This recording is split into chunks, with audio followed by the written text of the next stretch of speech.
I don't like how Dennis Allen threw his players under the bus after. Yeah, you gotta back your team.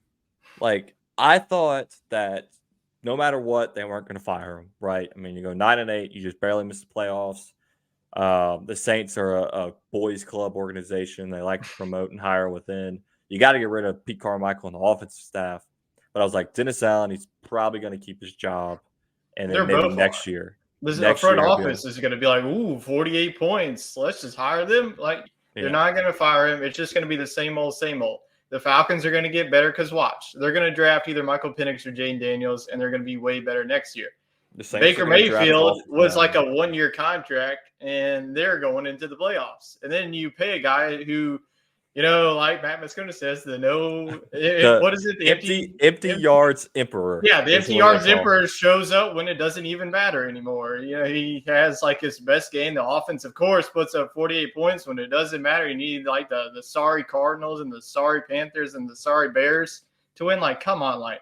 Don't choke and gag away a 17-0 lead against Green Bay, and this doesn't happen anymore. But now, since you won, doesn't mean anything. You're going to be picking number 14, and they're probably going to be picking like an offensive tackler to win whoopie-doo.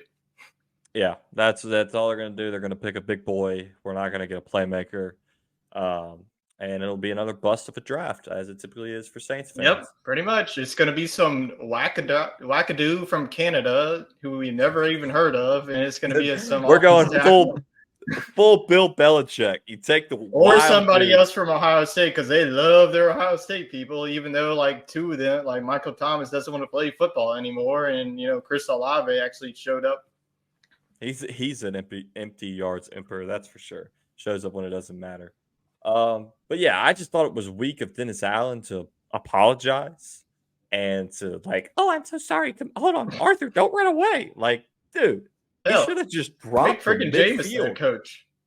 At this point, Jameis should go into coaching. He's not playing again, if we're being honest. And you know the guy loves the team. He restructured his 1-year deal to make it a 3-year deal so they could save money on the cap. Derek Carr wants to do the same. Ooh. Yeah, but he probably won't. Jameis, it's smart on his choice because he knows he's not going to be a starting quarterback, and he just locked up a job for the next 2 years. He said, I think he had like a $3 million 1-year contract. How about we trust that into $1 million a year and make it 3, and I'll cut back on my expenses, maybe get some media deals in New Orleans because the fans love me. I mean, that's a smart move by him.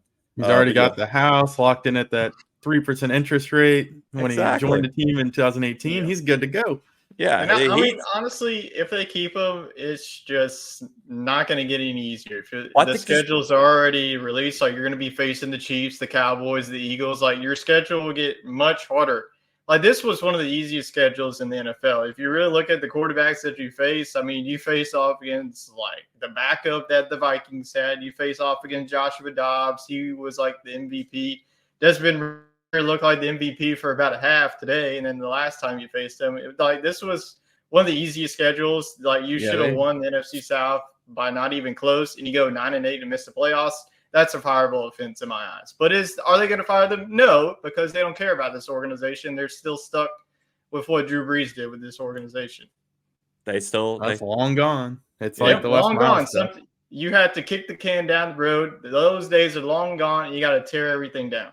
Sean Payton is cutting a quarterback who was at MVP caliber 2 years ago, which I know he sucks now. That's what the Saints needed to do. They needed to just clean house. This isn't working. I mean, it's typical in Saints fashion to show up and put yourself in a chance to make a playoff game, but you have to rely on somebody else. It's just the 3rd year in a row they've missed the playoffs.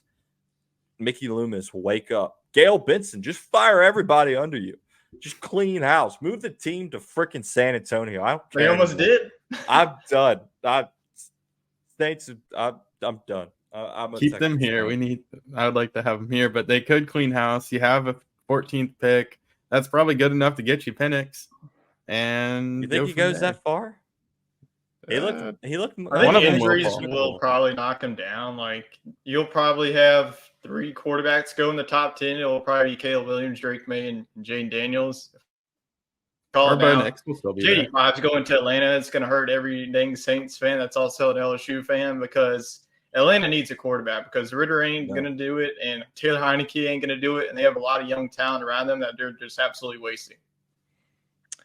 Well, they got to get rid of Arthur Smith. But That's I'm true. sure Well, they'll they win. will because their front office is actually smart and can make a move that can, change an organization. But the Saints obviously probably will not.